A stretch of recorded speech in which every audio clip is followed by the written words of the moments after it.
Nandana Braja Janaranjana Yashodanandana Braja Janaranjana Jamunatira Vanachari Tira Vanachari Jaya Radha Madhava Kunja Vihari Jaya Radha Madhava Kunja Vihari Gopi Jana Vallabha Girivaradhari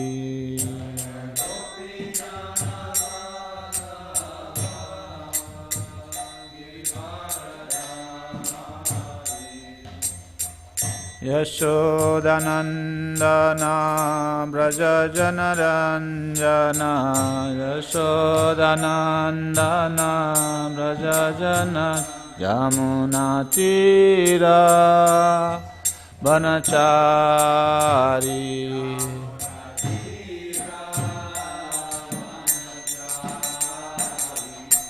Jai Radha Madhava Kunja Bihari Jai Radha Madhava Kunja Bihari Hare Krishna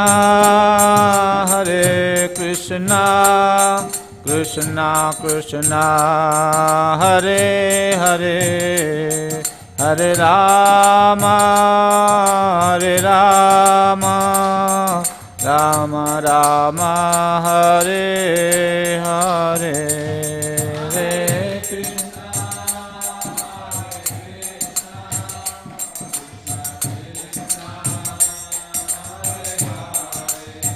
Hare Rama Rama Rama Hare Hare Nitai Gaura Hare Bo Hare Bo Hare Bo Nitai Gaura Hare Bo Gaura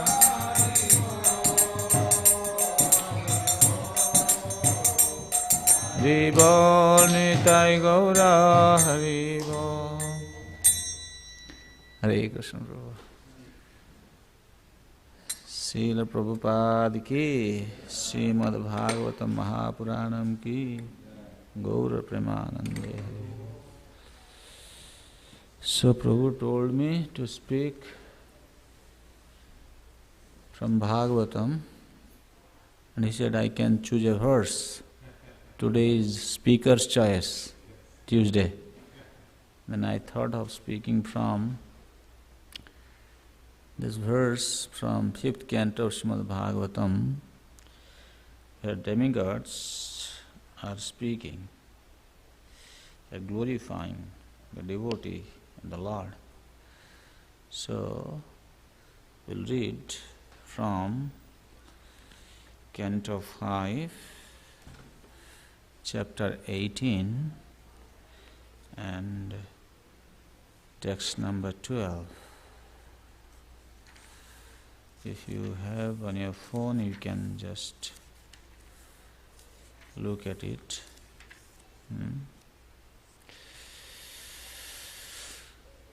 Okay. Bande Gurun Isha Bhaktan Isham Ishavatarakan Tat Prakasham Satat Sakti Krishna Chaitanya Sangyakam Namo Vishnu Padaya Krishna Prasthaya Bhutale Srimate Bhakti Vedanta Swami Niti Namine Namaste Saraswati Deve Gauravani Pracharine निर्विशेषशून्यवादी पाश्चात्यदेशतारिणे वञ्चाकल्पतरुभ्यश्च कृपासिन्धुभ्यैव च पतितानां पावनेभ्यो वैष्णवेभ्यो नमो नमः। नमो महवदन्याय कृष्णप्रेमप्रदायते कृष्णाय कृष्णचैतन्य नाम्ने गौरतिसे नमः। नारायणं नमस्कृत्य नरं चैव नरोत्तमं देवीं सरस्वतीं व्यासं ततो जयमुदीरयेत्। नष्टप्रायेषु भद्रेषु नित्यं भागवत सेवया भगवती उत्तमश्लोके भक्तिर्भवति नैष्ठिकी। मदेकबन्धुमत्सङ्गीन् मद्गुरो मन्महाधन मन्निस्तारकमद्भाग्य मदानन्दनमस्तुते। असाधु साधुतादायिन् अतीनीच च तारक हानमञ्च कदाचिन्मां प्रेम्णारित्कण्ठय स्फुर। ॐ नमो भगवते वासुदेवाय।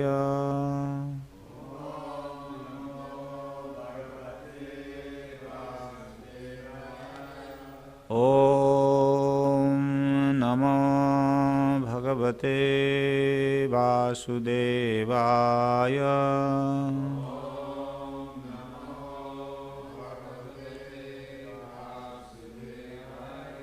ॐ नमो भगवते वासुदेवाय।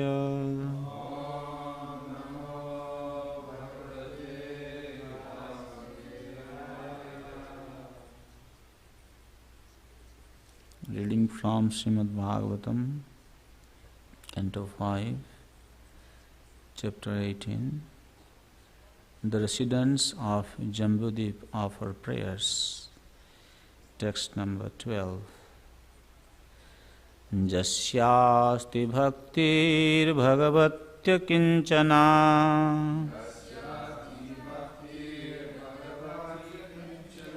sarvair gunaistatra samasate suraha.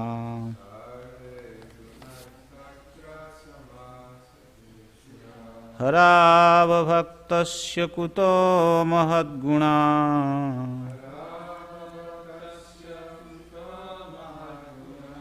मनोरथेना सति धावतो बहिः।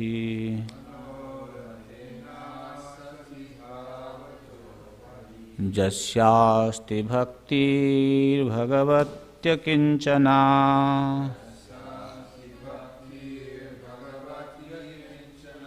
सर्वैर्गुणैस्तत्र समासते सुराः।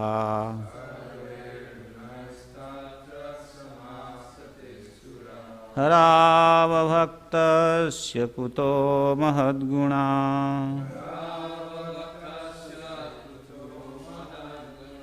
मनोरथेना सति धावतो बहिः।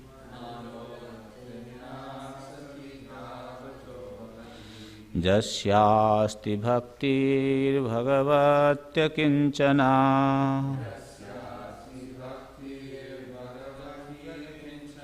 सर्वैर्गुणैस्तत्र समासते सुराः।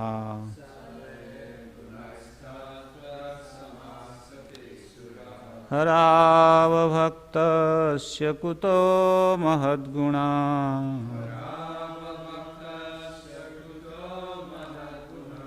मनोरथेना सति धावतो बहिः।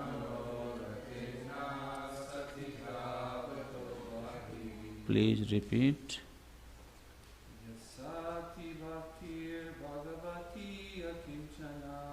Yasyasti bhaktir bhagavati akinchana.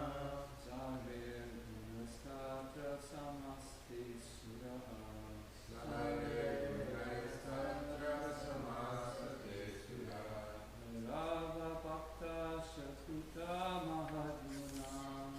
Arabhaktasya kuto mahadguna. Manoratena satita vatuvati. Manoratena satita vatuvati. Mataji.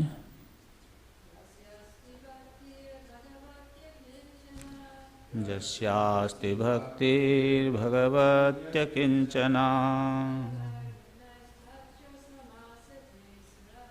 Saver gunastatra samasate suraha.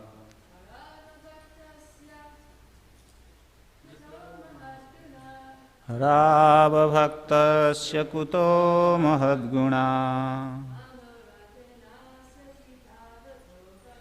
Manorathena sati dhavato vahi. Translation and purport by His Divine Grace, Sri Bhaktivedanta Swami Prabhupada. Srila Prabhupada ki, Ijasya, of whom, Asti, there is, Bhakti, devotional service, Bhagavati, to the Supreme Personality of Godhead, Akinchana, without any motive, Sarvahi, with all, Gunahi, good qualities, Tatra, there, in that person, Samasate, reside, Suraha, all the demigods, Haro, unto the Supreme Personality of Godhead, Abhaktasya, of a person who is not devotee,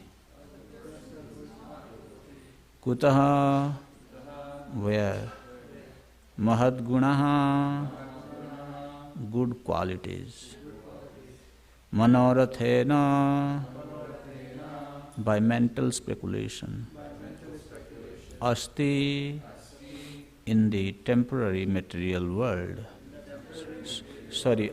Asati, in the temporary material world,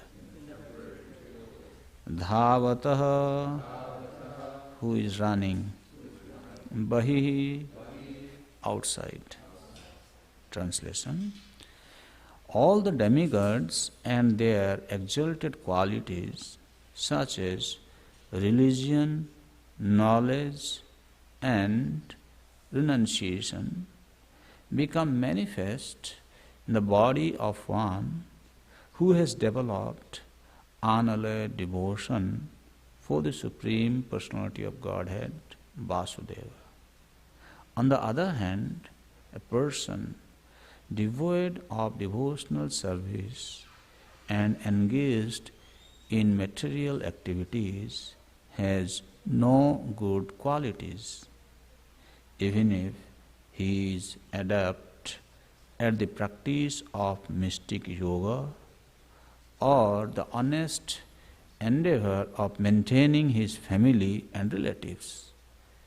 He must be driven by his own mental speculation and must engage in the service of the Lord's external energy. How can there be any good qualities in such a man? Purport. As explained in the text, in the next verse, Krishna is the original source of all living entities. This is confirmed in Bhagavad Gita 15.7, wherein Krishna says, Mamai vamsho jiva loke jiva bhuta sanatana Mana sasthanindriyani prakriti sthani karshati. The living entities in this conditioned world are my eternal fragmental parts.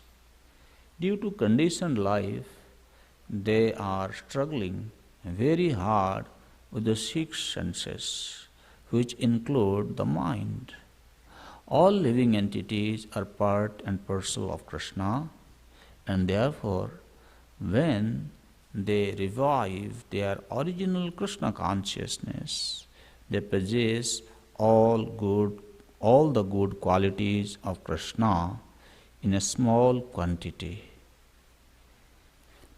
When one engages himself in the 9 processes of devotional service, Shravanam, Kirtanam, Vishnu, Shravanam, Padasevanam, Archanam, Vandanam, Dasyam, Sakhyam, Atmanivedanam, one's heart becomes purified and he immediately understands his relationship with Krishna. He then revives his original quality of Krishna consciousness. In the Adilila of Chaitanya Charitamrita, chapter 8, there is a description of some of the qualities of demigods, qualities of devotees. For example, Sri Pandit Haridas is described as being very well behaved, tolerant, peaceful, magnanimous, and grave. In addition, he spoke very sweetly. His endeavors were very pleasing. He was always patient. He respected everyone. He always worked for everyone's benefit.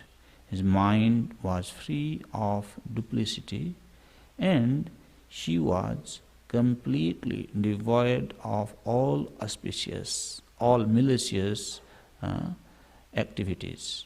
These are all originally qualities of Krishna, and when one becomes a devotee, they automatically become manifest. Sri Krishnadas Kaviraj, the author of Sri Chaitanya Charitamrita, says that all good qualities become manifest in the body of a Vaishnava, and that only by the presence of these good qualities can one distinguish a Vaishnava from a non-Vaishnava. Krishnadas Kaviraj lists the following 26 good qualities of a Vaishnava. He is very kind to everyone. He does not make anyone his enemy. He is truthful. He is equal to everyone.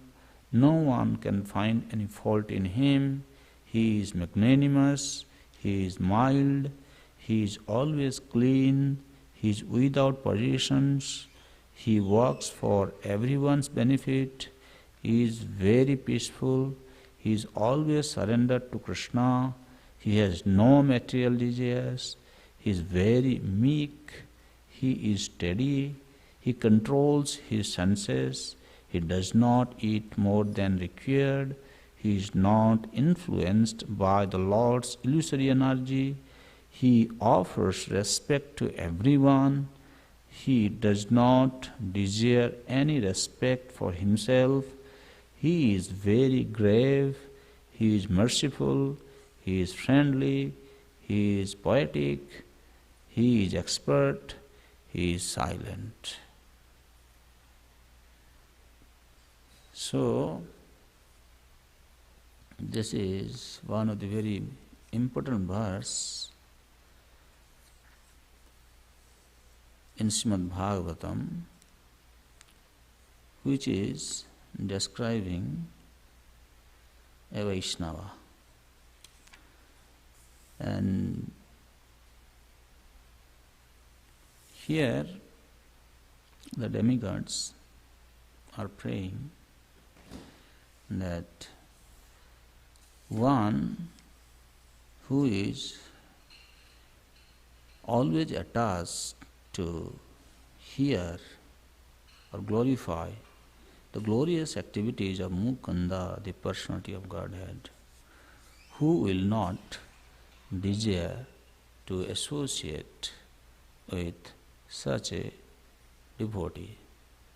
That means when one associates with a devotee who is always relishing the nectar flowing from the toe of the Mukunda, he can very quickly attain perfection in one's life.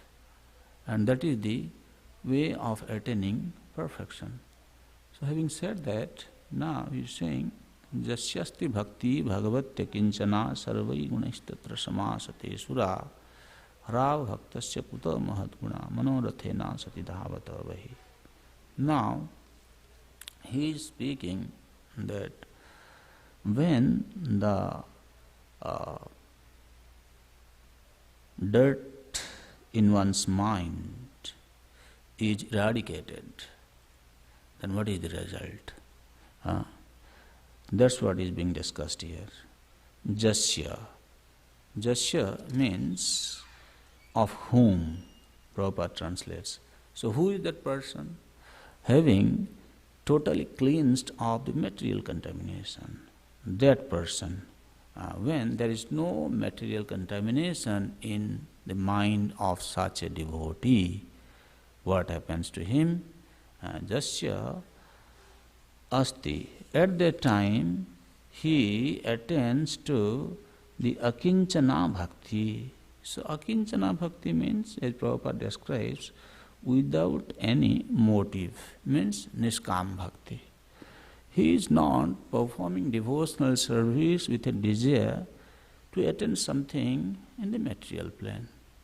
Normally, we see people, they take to some religious practice because they have some material desire to attain. That's why they take to some ritualistic performances. And unfortunately, people, they feel that is bhakti. That is bhakti. Who are misguided, they consider that is bhakti. But actually, in the explanation of the Vaishnavas, that is not actually pure devotional service. So, akinchana bhakti, Srila Prabhupada, in one of his lectures, he explains that he is referring to this anyabhilasida sunyam jnana karma dhyanabritam anukulyena krishnansilanam bhakti uttama. He is referring to this akinchana bhakti as the practice of Shuddha bhakti, pure devotional service. What is pure devotional practice? That's what Prabhupada, he gives a hint in his purport. When one engages himself in the 9 processes of devotional service, Sravanam, Kirtanam, Vishnu, Smaranam, Padasevanam, Archanam, Vandanam, Dasyam, Sakyam, Atma, Nivedanam. So this is actually Shuddha Bhakti, because one is not supposed to practice this Sravanam and Kirtanam to satisfy his material desire. Neither a jnani should practice this Sravanam, Kirtanam, Bhakti just to cultivate oneness of the soul. No, that is not the cultivation of Shuddha Bhakti. Therefore, it is said that when one, by the practice of pure devotional service, like we chanted this verse, Nasta prayesu abhadreshu nityam bhagavata sevaya, how does the impurities in mind becomes completely eradicated? Nasta prayesu abhadreshu nityam bhagavata sevaya. So, when one is regularly reciting Srimad Bhagavatam, by regularly hearing Srimad Bhagavatam and rendering service unto the pure devotees, all the contaminations that troublesome to the heart is destroyed. Then loving service unto the Supreme Lord is established in the heart. That happens when the contaminations are eradicated. So therefore, Further he is describing that when a person who by the practice of Niskama Bhakti, his mind is completely pure, and in that pure state of consciousness, when he practices bhakti, devotional service unto the personality of Godhead, at that time the Lord becomes very pleased with such a devotee. When Lord becomes pleased with the devotee, sarvai gunais tatra samasate sura. So here, Prabhupada in translation, he mentions that all the demigods and their exalted qualities such as religion, knowledge and renunciation become manifest in the body of one who has developed unalloyed devotion for the Supreme Personality of Godhead. Interestingly, when the same thing Prabhupada is translating in the purport, he says all the qualities of Krishna become manifest in such a person. He is saying these are all original qualities of Krishna. When one becomes a devotee, they automatically become manifest. Very interesting. Because sarvai gunais tatra samasate sura. Sura means demigods. And at the same time, a Vaishnava, when he is engaged in devotional service, in Chaitanya Charitamrita it is explained, Krishnera jateka gun bhaktira sanchare. Means all the qualities of Krishna become automatically manifest in a devotee of Lord Krishna. And at that time, what happens? Manarathena sati, or then in other words, he is explaining what happens to a non-devotee. Sometimes we have seen those who are not devotee of Lord Krishna, they also study scripture, right? They are also very learned in the Vedic literature.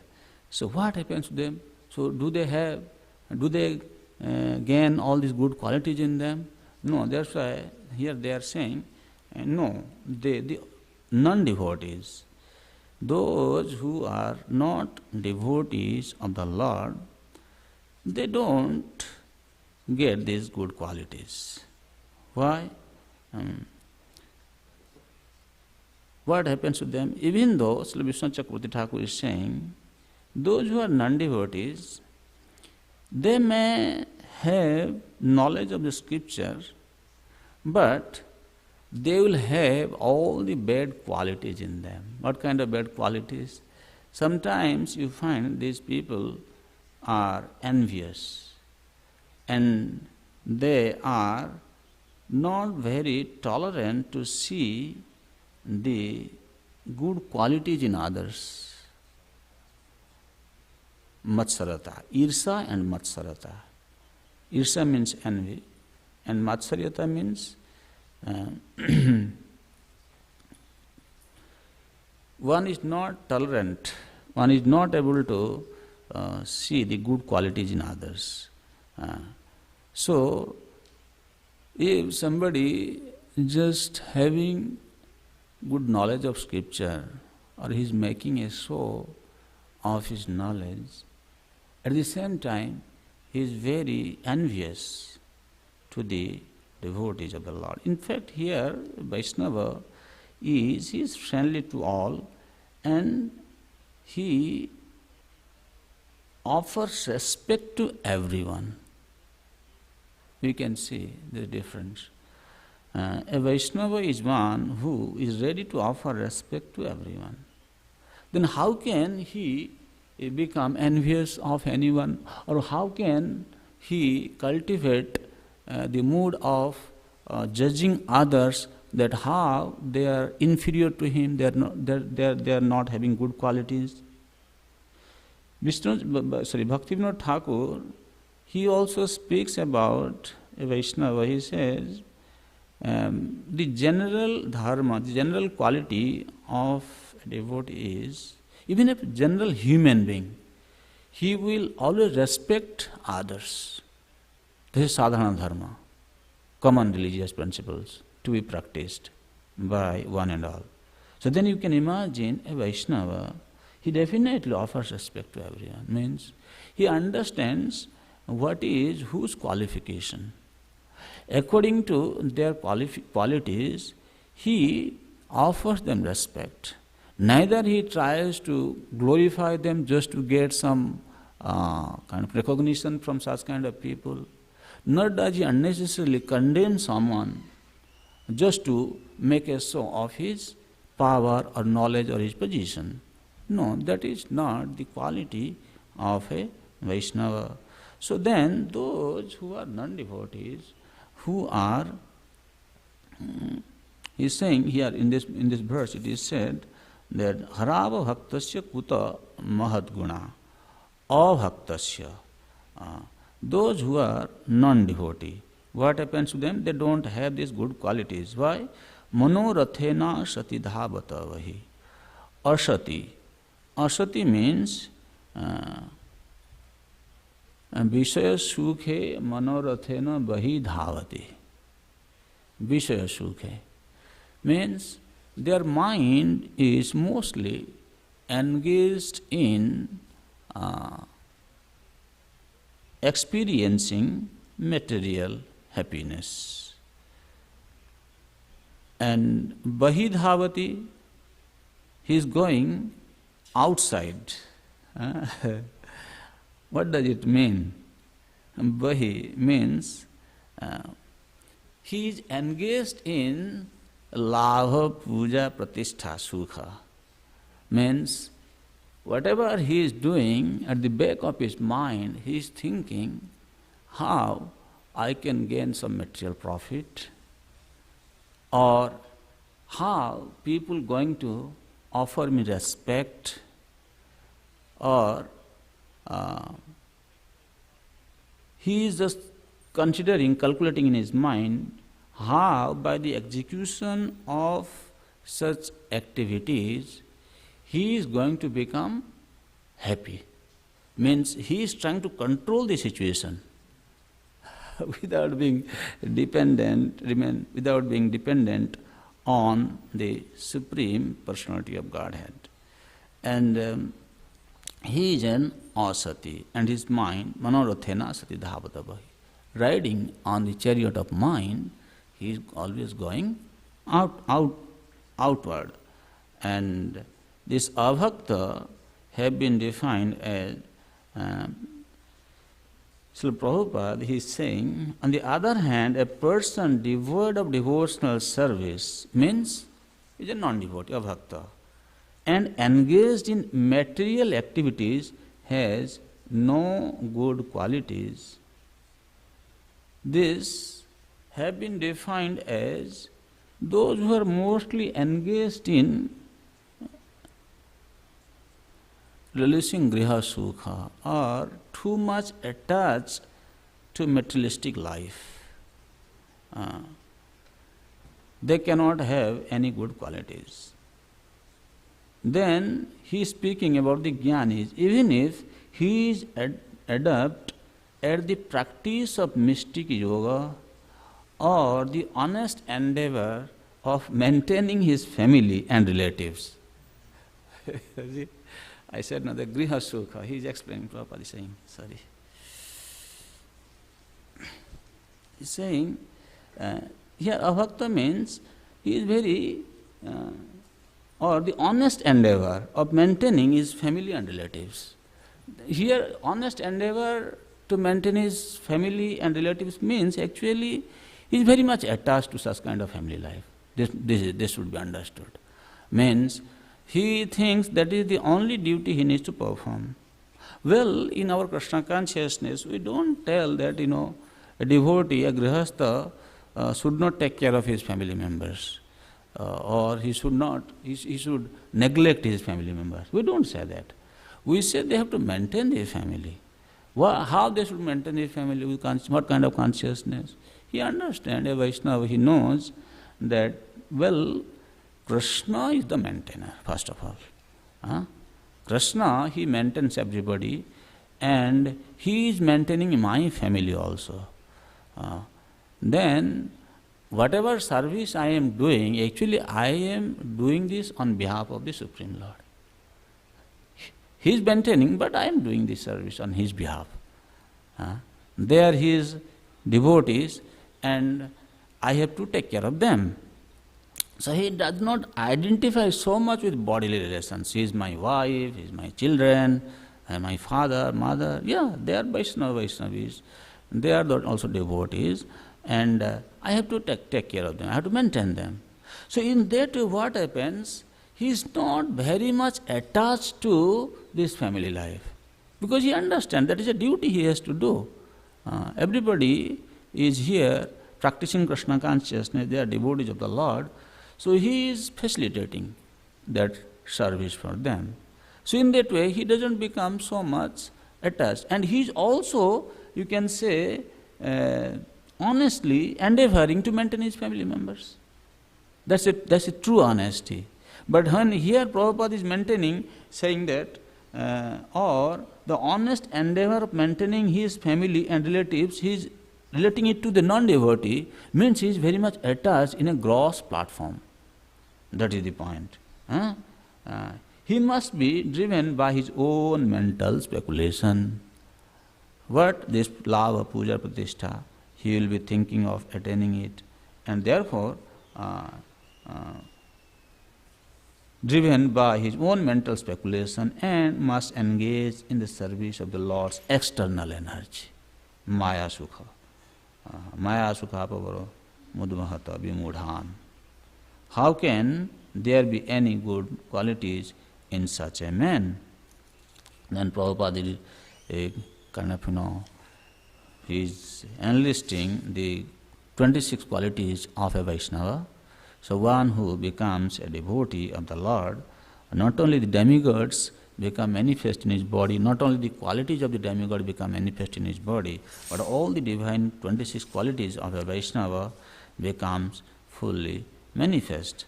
Therefore, one who is engaged in serving Krishna, he doesn't need to serve demigods separately. Why? Aham adihi devanam maharshinam cha sarvasa. Krishna is saying he is the source of all the demigods, even the rishis, right? And there is another verse which explains about the qualities. Sarva deva maya guru. Right? All the demigods they reside in the body of a guru because he is representing Krishna. So here either you serve a pure devotee of the Lord, or when you come to temple to serve the Lord, automatically all the demigods are served. So there is no need of doing any service for the demigods. So these qualities of the Vaishnavas are, he starts with, is very kind to everyone, and ends with, he is silent. Silent means he opens his mouth when he knows it is required to open. Rest of the time, he just keeps quiet. He opens his mouth when it is really necessary. Rest of the time, he is keeping quiet. It means, sometimes you will see there are some devotees who see certain things but they don't talk actually. Because they feel, if I talk to this person, I don't know how he is going to take it. Even Shastra says, somebody who is a guru, spiritual master, he is not supposed to chastise someone who is other than his disciple. He doesn't do that. Why he should do unnecessarily? So that's why he is silent actually. Doesn't mean that he doesn't know anything, what is right and what is wrong. If people are not ready to accept, then why he should unnecessarily create a disturbance in their mind? That is not necessary. But at the same time, as a leader, those who are in management principles, they are those who are doing management service, they have to sometimes chastise people for their wrong behaviors, for their wrongdoings. If things are not done properly, then how things will be menaced in the temple. So we cannot be silent all the time, at the same time. So then in that situation, a Vaishnava need to be very expert in his dealings. That he is going to speak something which people at least, on the surface they should not feel, oh, why he is speaking like this. But he should deal with him. For example, we can take an example. Maybe we find somebody who is not behaving properly, and that is happening number of times, repeatedly. Instead of chastising him in public, he calls him to a private place, and then he has to holds a friendly discussion. My dear devotee, my dear Prabhu, or Mataji, I have been you behaving like this. He gives such an example that in such situation you did like that. Actually, I don't understand why you are behaving like this. Because I thought of like this. He has to explain his kind of, approach. And now please explain to me, why did you behave like this? Something like in a friendly way. Otherwise what happens, always if we are trying to behave as a chastiser, finding fault and always going with a stick, they will not like it. Because everybody is an adult. They have their grown-up mind, ego, and when we speak to them, they don't like it. So in that way, Vaishnava, he knows. That's why another quality is he is expert, daksha. That means he knows when to become a lion, when to become a cat. In management language, we say like that, right? So in that way, he has all the good qualities of the Supreme Lord, and he is qualified to do his service. So the essence is, when we practice this Navadha Bhakti, our Bhakti means Navadha Bhakti, actually pure devotional service. Sravanam, Kirtanam, Vishnu Smaranam, that is actually devotional service. Why? Why that is pure devotional service? Because the chanting of Hare Krishna Mahamantra, that is Krishna's name. Reading Bhagavatam, this is pure devotional service. These are all pure devotional service. But one should not practice these devotional activities keeping some fruitive desire to achieve, to attain. Then that becomes troublesome. Our mind will not become purified. It will take long time, we can say, at best. If he is doing like that, it will take long time. It's better to perform pure devotional service without getting it mixed. As I gave the example, sometimes people say, oh, as a grahastha, we have to maintain our family. How can we not have any desires? It's impractical actually. No, don't mix those desires. Yeah. What is bhakti and what is karma? Karma is what I am doing for myself. Bhakti means for the Lord. Very simple. If I am mixing these two things, that's not good. So when I know that I am a grahastha, I have to perform some duty and I have to maintain some material desires also, otherwise I cannot maintain my family. Right? A grahastha, if he does not have any desires, he cannot maintain his family life actually. He has to have. But how much to have what? Like you are cooking a vegetable and making a sabji, how much salt you should put? If you are adding more salt, you can't eat it. Right?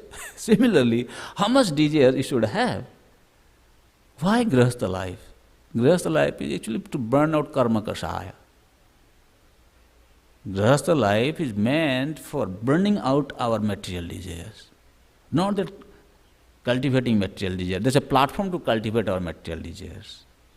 So if these concepts are clear, he knows this much I have to get involved in maintaining my family. At the same time, I have to spend more time or predominantly engaged in practicing Krishna consciousness. When these concepts are very clear, then he is successful. So, we have few more minutes. Maybe if you have any question or comment, we can discuss. Yes, Mataji. Thank you.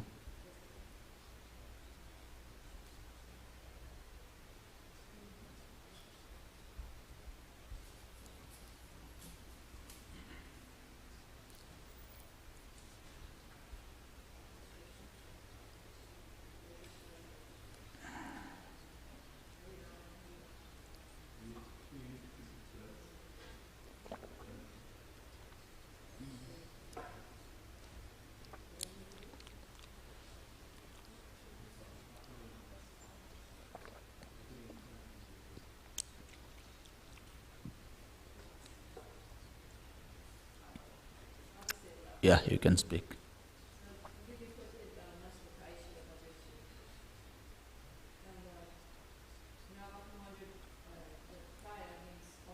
Hmm. Hmm. So nasta praishu abhadreshu. Hmm. Praishu means almost. So what's missing? What more needs to be done? Why is it that hearing Bhagavatam, serving the pure devotee, it almost completely destroys, but it seems that there's something left. So what is left and how to take care of that also? Actually,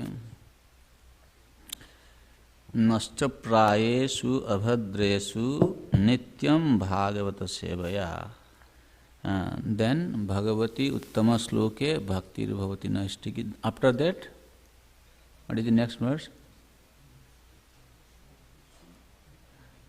Tadarajastama bhava kamalabhadastaje cheta itere naviddam stitam satya prasidati evam prasanna manasa bhagavad bhakti yogata bhagavad tattva vijnana mukta sangasya jayate.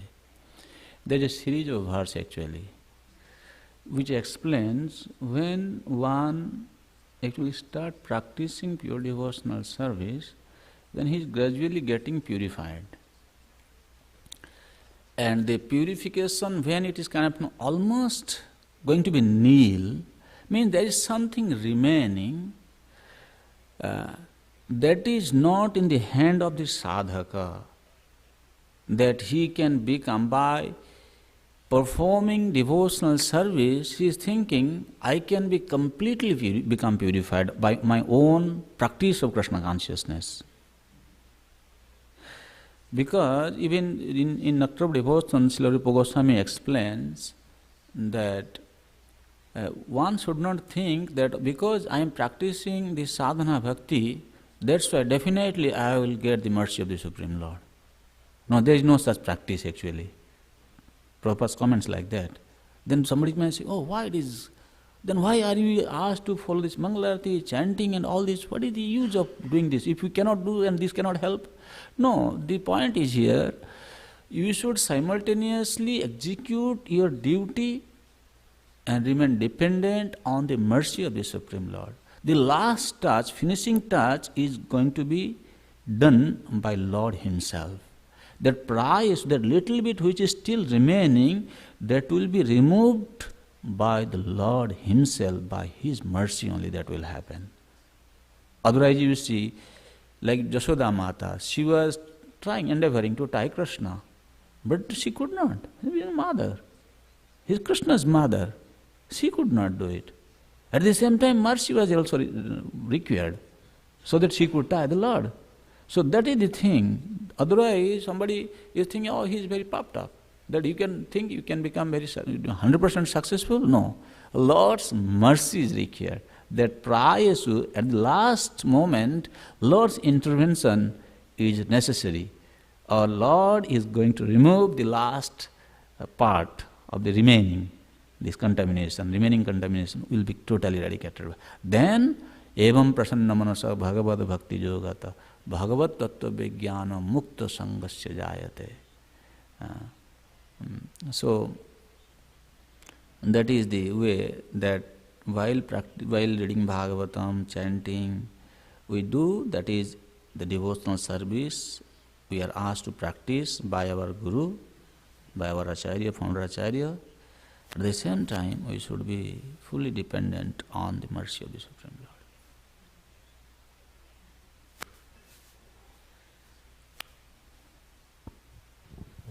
Yes, Prabhuji. Hare Krishna. Thank you so much for the wonderful lecture, Prabhuji. Prabhuji, we have been practicing Krishna consciousness for since quite some time. I wonder how do we find out that we are making a progress or good progress, better progress, best progress? Like we are going somewhere, then we know that this much kilometer is left, So from that perspective, when we are practicing, we have some goals to, going back home, back to Godhead. So how do we find out that, okay, practical ways that this is where I am and this is where I have to go and this much progress I have made? Thank you. One thing is like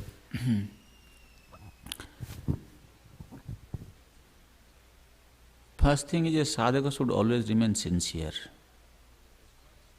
That's the one thing he should always continuously he should work on that, maintaining his sincerity. Okay? Sincerity I don't have to explain, means without being duplicitous. Okay? He continues practicing Krishna consciousness, and then while being sincere, he chants, he reads Srimad Bhagavatam, or in the association of the devotees, he will be able to realize these facts, what he is lacking. For example, if he is sincere, then sometime he will feel that my chanting is not still up to the standard. While reading Srimad Bhagavatam, he will come across a certain point, he will able to see himself within what kind of bad thing he is having.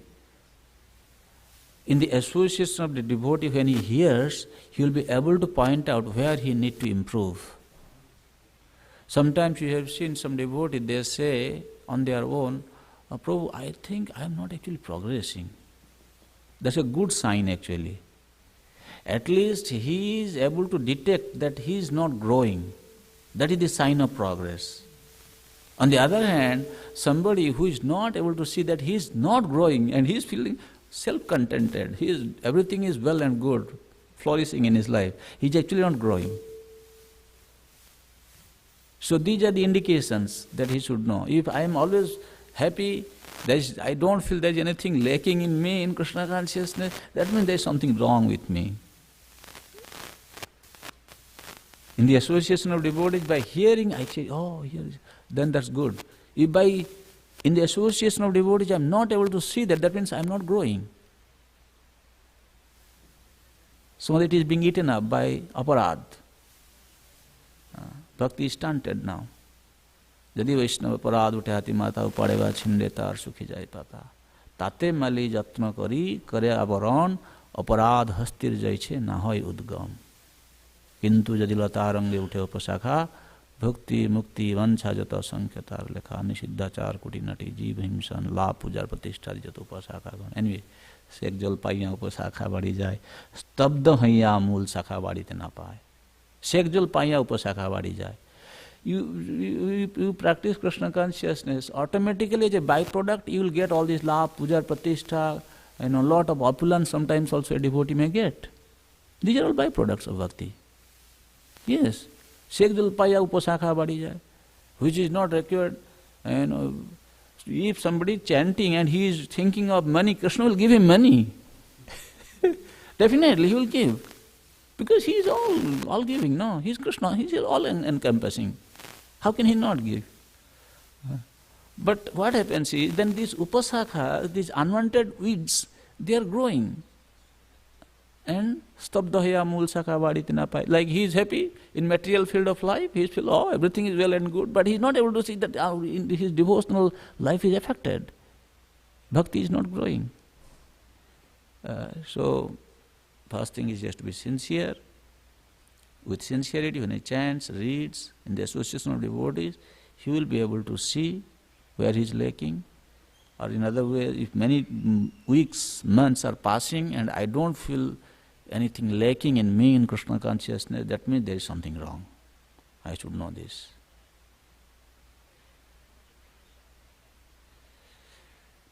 Okay? Oh, one more question. Hare Krishna. Yeah, I was thinking in relation to that last line, mano ratena sata davato bahi. You mentioned that sometimes we're studying Shastra, but it's just on the manorath, it's just on the chariot of the mind. It's just like an intellectual exercise. It's not going to the heart. It's not, awakening our spiritual identity and all that. So what's the key to actually unlocking that and being able to go inside and not staying, davato bahi, running outside? Yeah. That mostly, Vaishnava, they don't do what you said, that they are concocting on the explanation, the inner meaning. That's mostly jnanis. They, on the intellectual capacity, they try to kind of twist some meaning. But the key to unlock is that we should not try to explain anything without following the acharyas. Otherwise, there is a tendency, we will always tend to think, to explain things as it suits us. Because that's the kind of taste of a conditioned soul. The mind is always tuned with that kind of practice for many, many lifetimes.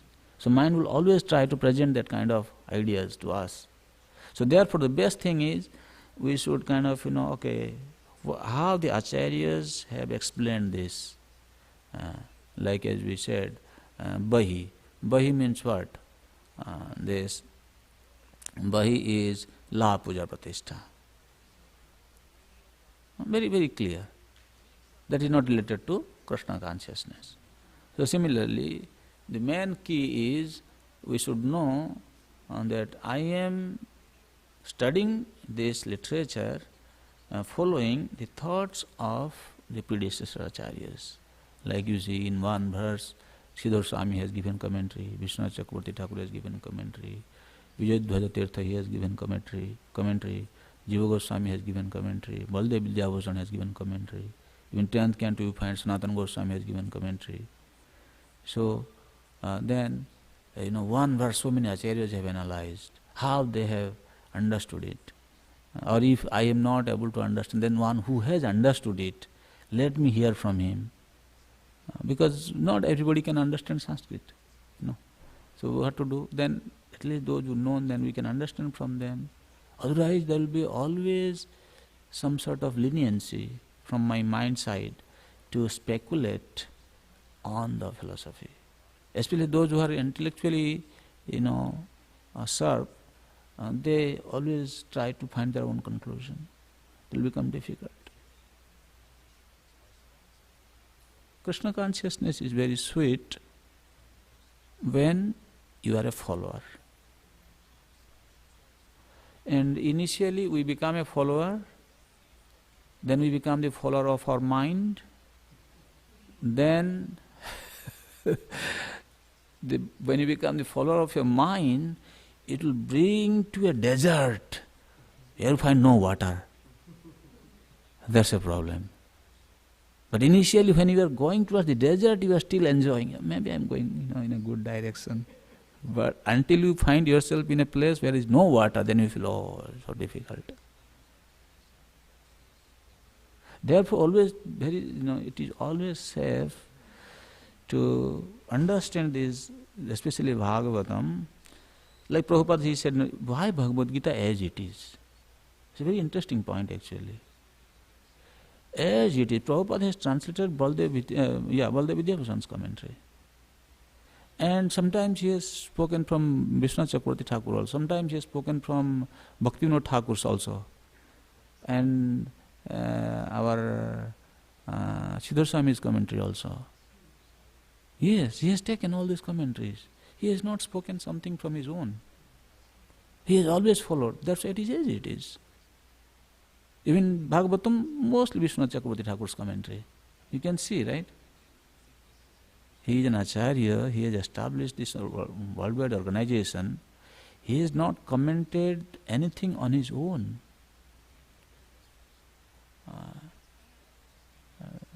We should not try to become the next acharya, to write our own Samhita. It's not required actually. Whatever is necessary, it is already there by the acharyas, predecessor acharyas.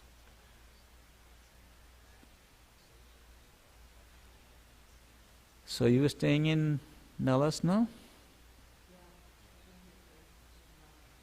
So what's your plan? But you should also have some plan.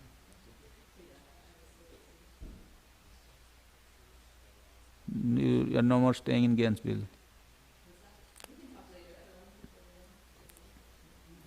Here's a question. Oh, yes, sorry, Babuji. Thank you so much, Prabhuji. My question is, so you were speaking about, as grihastas, we should have some desire, enough salt to make the nice prasadam, not too much so it's untasteful. And so we understand that renunciation for the devotee isn't no activities, but it's activities for the pleasure of Krishna. So my question is we might gain some attachment for these activities for Krishna or service. What is our checks and balance so that we understand that, oh, as a grihasta, I have some attachment for my service to Krishna, and it doesn't become, actually, we're an illusion that it's for ourselves, for our own benefit. Sadhu, want to know checks and balances. There is no check and balance, black and white like that. See what is happening. We are already in the ocean of material existence. You know what is the ocean? Ocean. Yes. Means what? What is the meaning of ocean? It's a vast body of water, and what kind of wave is coming, maybe great turmoil, right? You don't know what kind of wave is coming next. Can you make a check and balance that what kind of waves will come?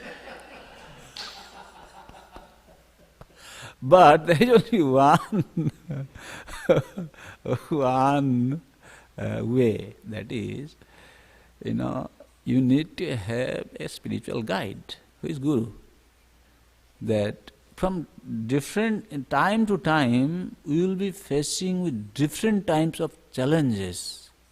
The challenge means, you see, when one takes up Krishna consciousness, he solves the problem, the same problem will appear to him in a different way. He will not be able to recognize that even.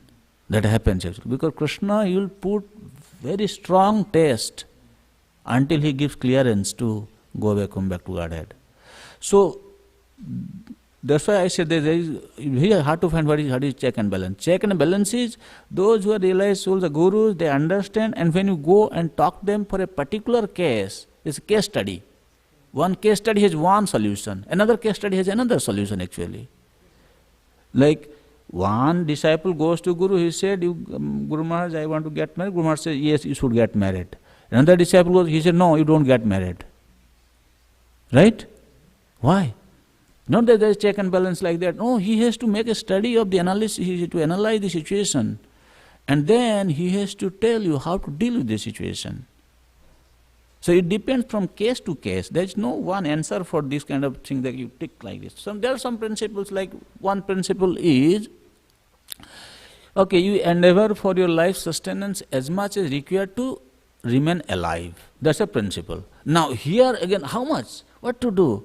So from case to case it will again vary. For that you need to go to your spiritual guide. He has to tell you. He will talk to you and you will understand. One disciple goes to Guru, he said, Guru Maharaj, I want to worship Lakshmi Devi. Guru Maharaj said, okay, you worship Lakshmi Devi. Another disciple, no, don't. Our principle doesn't allow. We also know that why you go to Krishna asking for your material benefit. But sometimes, kama sarva kama moksha kama udaradi. So how to understand? It's like contradictory. No, it's not contradictory. That's why you need a guru. To explain in different cases, there are different solutions. How to approach, how to navigate this material life. So it will be case specific.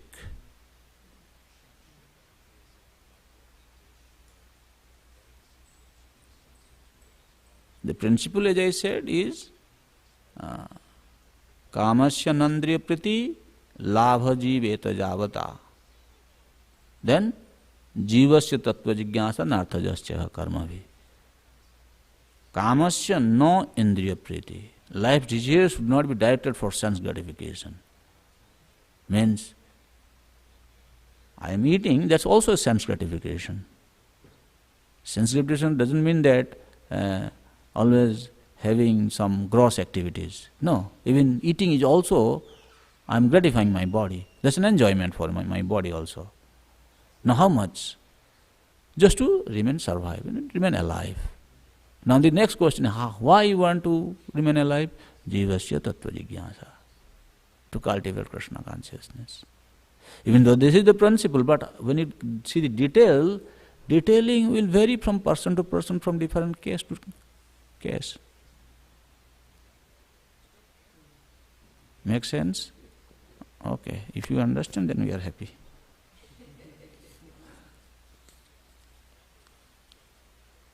Okay.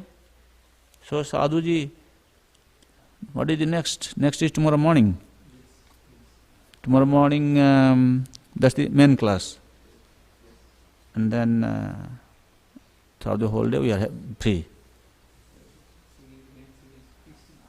Feasting? Feasting? No feasting tomorrow.